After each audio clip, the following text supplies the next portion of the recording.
Canada. How's Canada's weather though? Ikaw po, nasaan ka? Nasa Los Angeles, California. Okay. California at saka sa Canada. Yeah. Same hours, Pacific time. Oh, ano oras na ba niya ngayon? Almost midnight. 12, Same. 12:30. Same tayo ng oras. Ang same lang. Opo, DJ.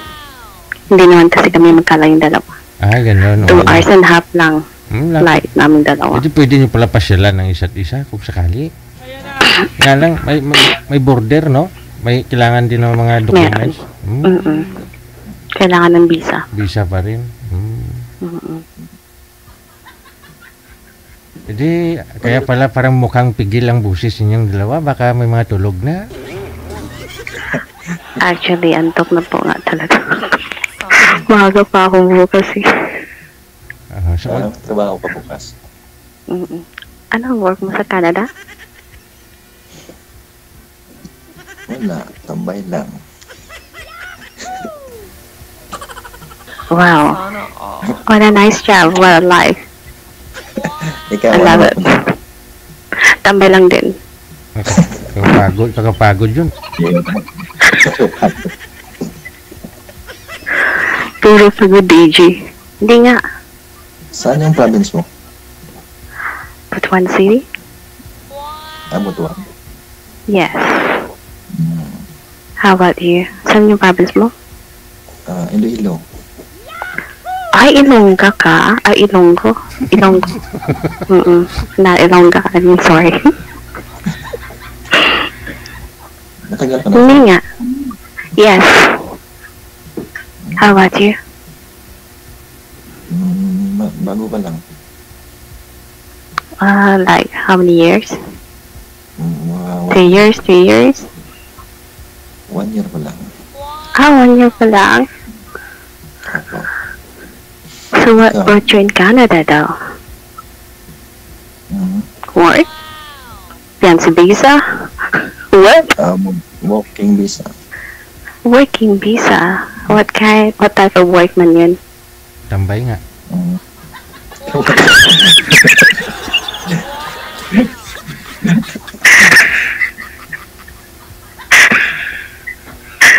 Wala talaga to si DJ. Ikaw, ano trabaho mo dyan? Yeah, I am. But right now, I'm a tambay, I guess. Before what alive.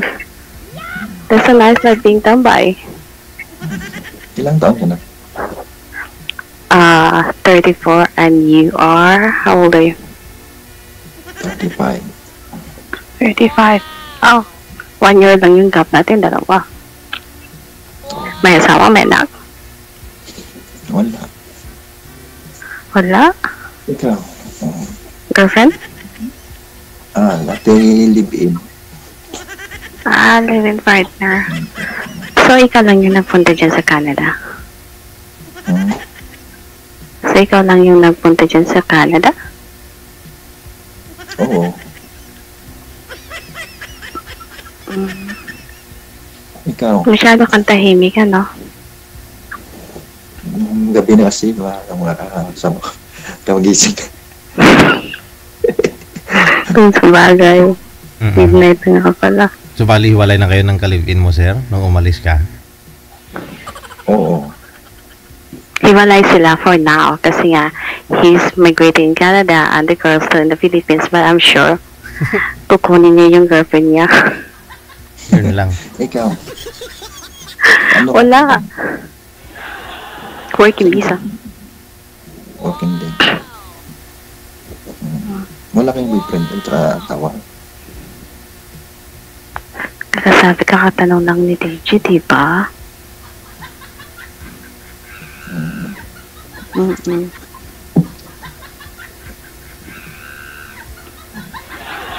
So, masyado naman itong seryoso pong kausap ni DJ.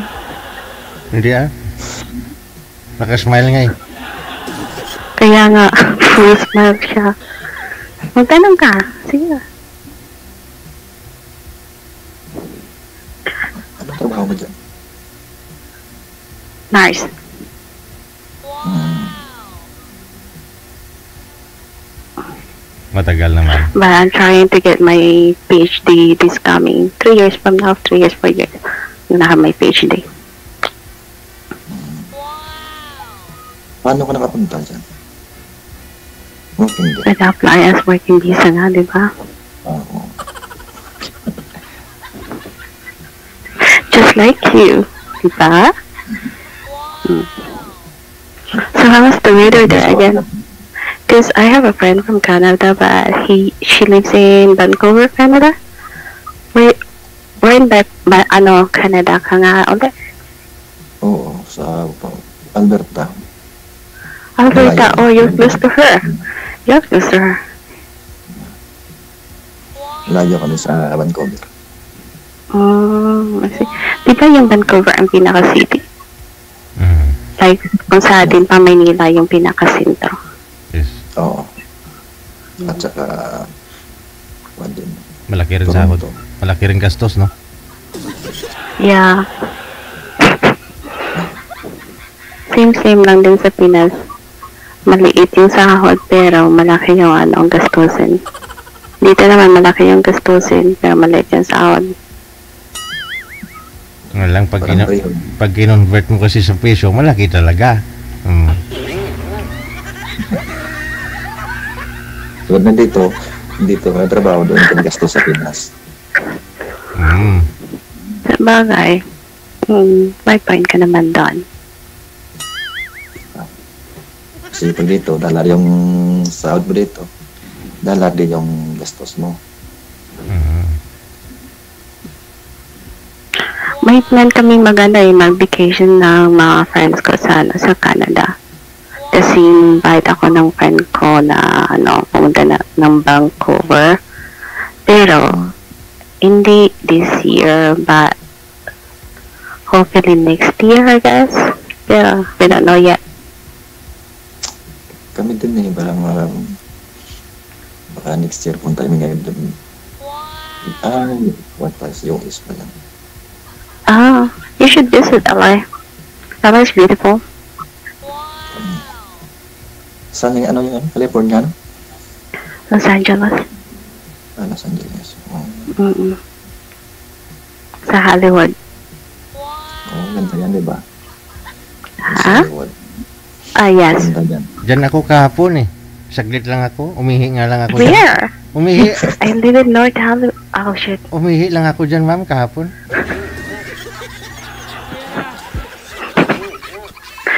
Sana all. Si PJ. Umihi lang sa Hollywood. Nagpunta ka ba sa Walk of Fame, DJ? Oo, saglit lang. Daming tao. Doon ka umihi? Umihi. Oo nga. Nagpa-picture sila sa akin eh. Sabi ko, nung madali ako, uwi na ako. O yun. Ba't di mo sinabi, DJ?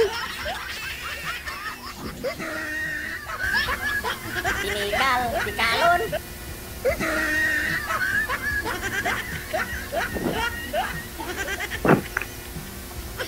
Nahihiya man daw kausap ko, DJ. Ayaw niya magtanong.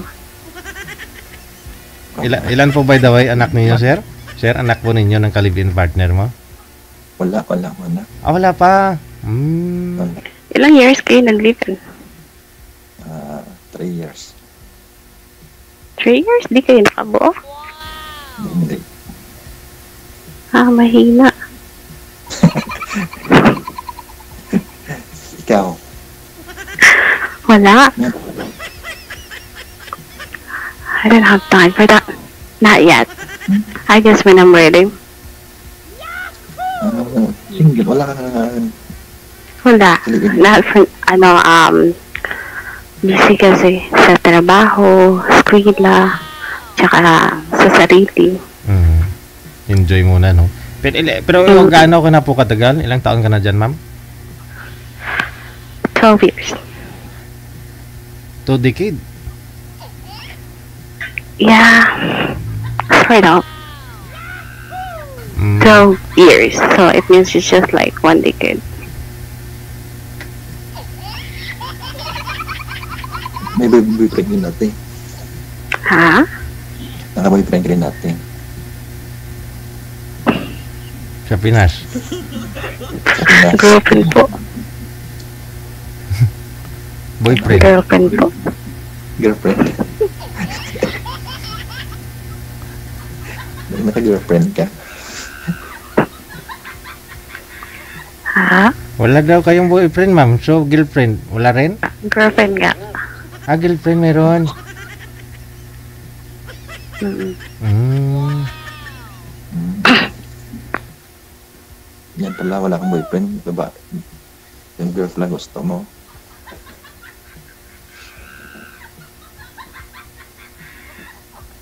Ganon. Ikaw, may plano ka magka-girlfriend dito? Sa ano? Sa Dito. Ay, Canada pala sa'yo, sorry. Lutang na, oh.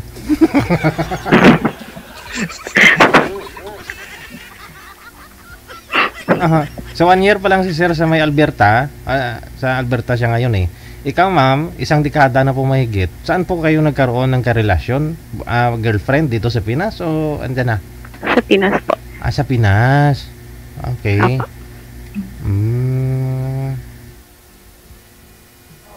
Diyan wala ka nakaranas ng boyfriend. No. Wala akong time. Wala akong time mag-entertain. Pero Yung time ko mag-ipon at saka mag-travel the world. tama. Bakit dito sumali ka dito? Enjoy mo na ang life. Wala na, alam mo, yung life kasi short lang. So, bakit mo aaksayan yung sarili mo sa isang relasyon na hindi naman mag-work? Diba?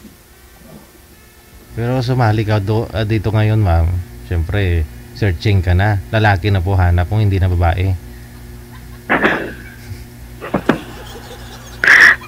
Yan po ang di ko masagot for now. Aragoy. Maybe. Aragoy.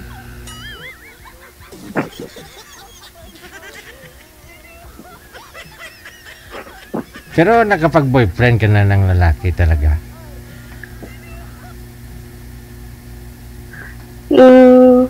Sort of. Parang hindi. Ganun lang. Nagmahal ng lalaki, nasaktan, nag-boyfriend ng tumboy, ganon.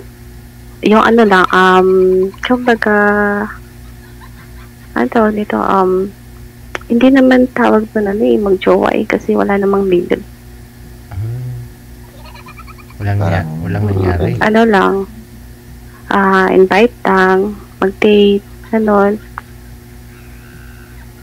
Parang best friend lang. Parang ganon. Pero naging best friend ko naman yun. May asawa na nga. Ginawa pa kong ninang. Saan ganon, diba? Marunong ka mag-Ilonggo? Oo. Kunti. Mayo eh. Pero in relationship ka pa ngayon? Hindi na, madam. Sa tumboy. Ayan? Oo. Sa tumboy. No. No. Okay. Pero nag-uusap pa rin kami sometimes. Oh. Andun pa rin naman yung kumbaga, friendship na lang, kumbaga. Tinutulungan ko pa rin naman siya pag may kailangan siya, gano'n. Good naman. Siyempre, naging part siya ng buhay mo, no? Kung ano ka man meron ngayon. Tama.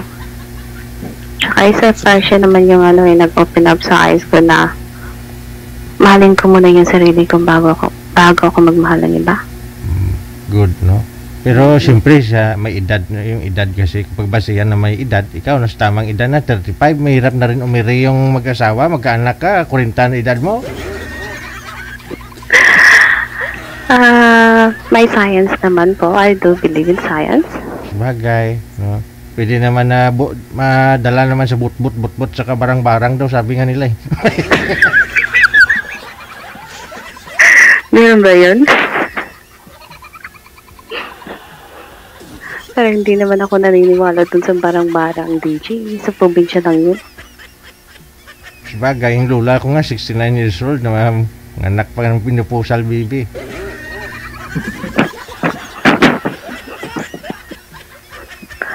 Okay, DJ, you got me. You got me that. Hindi nga. Sa ngayon siguro may hirap ng anak na 14 na. Bigla, DJ. Hirap talaga. Lahat ng santo tatawagin mo. Pero kung normal delivery, pero may CS naman, walang po problema, no? At saka nurse naman to si girl, alam niya naman po siguro eh. No? Kahit 45 ka, kahit first baby mo, tapos 45 years old ka na, Oo. okay lang naman. Regular check-up ka lang, tapos exercise, and then, tapos na yung mga gamot na binibigay sa doktor mo, kailangan iniinom mo. Regular check-up, saka gabi-gabi daw dapat regular din para malaking tulong daw yun hanggang mga anak. Pwede din yung DJ. Yun nga lang, kawawa yung baby. Madurog, no? Kalati lang muna.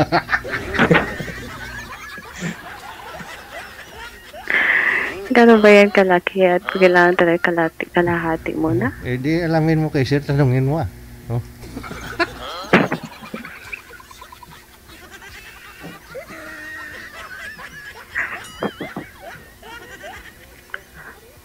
Kung sa Ilonggo gani siya na siling nila, ulo-ulo lang.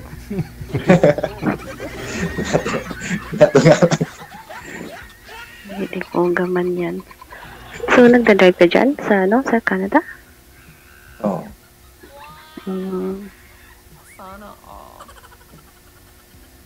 Buti naman. So, andyan yung family mo sa Canada? Ano yung ina-applyan mo ngayon dyan? Driver din.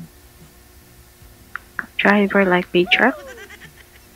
Or taxi driver, I don't know. Truck. Ganda yan.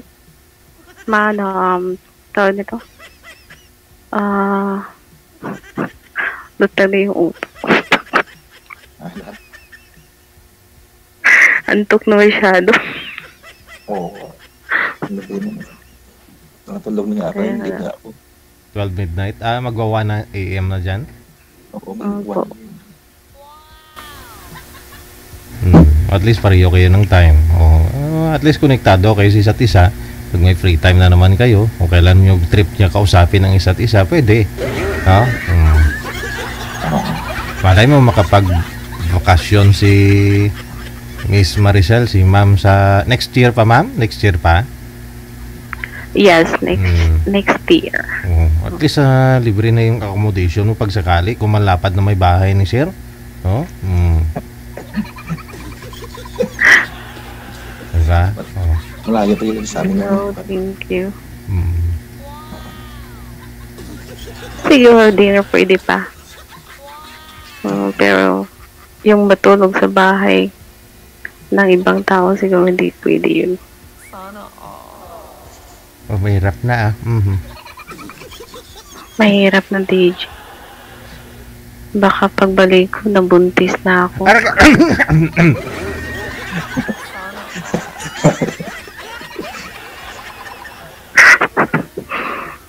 Di joke lang Okay lang yan, nasa tamang edad ka na, sobra-sobra na nga eh. Nung iniwanan mo dun sa Pinas. Tama na yung tama na yung pagpapamayaman ninyong dalawa, mag-asawa na kayo. Hindi pa nga siya nakapag-start mag-work, DJ. Ayun lang. Sabagay, hirap talaga, sabi nga nila, pag wala ka pang trabaho, huwag ka talaga mag-girlfriend, huwag ka mag-asawa, wala kang trabaho. Dapat mag-work mo na siya, mag-ipon, tsaka niya kunin yung naiwan niya dun sa Pinas. May kukunin ka ba doon, sir? Wala naman na yata kayo ng ex mo? Mayroon mga pamilya ko. Hindi mo kunin. Diba? Darating kayo Di dyan. nga. So, wala ka talagang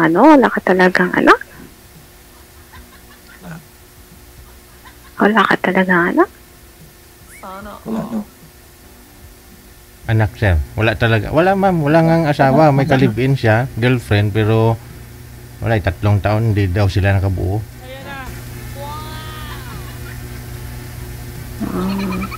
Bagay naman kayo, in fairness, no? Saka, magkaintindihan naman kayo, kabao ka mag-Ilonggo, kamalo ka man, oh. Importante, hindi, alam mo na ibibinta ka ng asawa mo, ginalibak ka ba? Intindihan mo.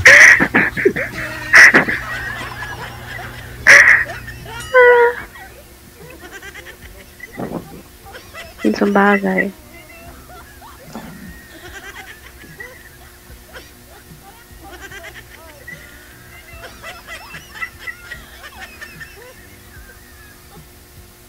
Tsaka baka naman may mga ano ho dyan, may mga bakanting trabaho na pwede po ninyong irito si sir. Siyempre, mas maganda pa rin talaga dyan sa inyo kayo compare naman sa Canada ngayon, di ba? Baka... No, actually, you're wrong po, DJ. You see right now, the economy here is not in a good shape. So, it's better that he stays in Canada. Iba yan, sabi nila pupunta na lang ng US kasi parang pabagsak na yung Canada. That's not true. Hindi naman nabagsak siguro din. Kaya nga. Hindi yan. Oo, malay mo, di ba? Tsaka, malay mo pag pag magustuhan mo bumisita ng LA, I can be your tour guide. Wow. Tapos, But you're not allowed to stay in my house. wow. I don't welcome a stranger in my house. Sana nga, pupunta ko. Pwede kang kumala dito, ah. Dami namang hotel dito na pwede mong palistihan. Tsaka malapit ako sa lahat kasi nasa nasa Hollywood talaga ako mismo. Malaki din sa Hollywood naman. Oh, malapad yan doon, sir, kasi kahapon nung pumunta ako. Pang nakita ko yung bahay mo, White House ba yun? Yun ba yun? Oo nga, puti yung bahay ko. Sabi ko na yung may bubong? Wala pa, DJ, pa lang, kahoy pa lang. Wala pang bubong.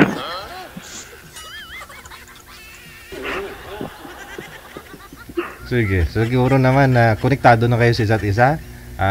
Overtime na ako. Ipagpatuloy nyo lang yung pag-uusap ninyo pag may time. Pero ngayon siguro matulog na muna kayong dalawa. Antok na yung mga mata. Thank you, maraming salamat. Good luck sa inyo. Paramdam na lang kayo ulit kung anong development sa inyong dalawa. Thank you. Thank you, babush. Wanted. Ciao, ciao. Wanted. Sweetheart. DJ Check Remix.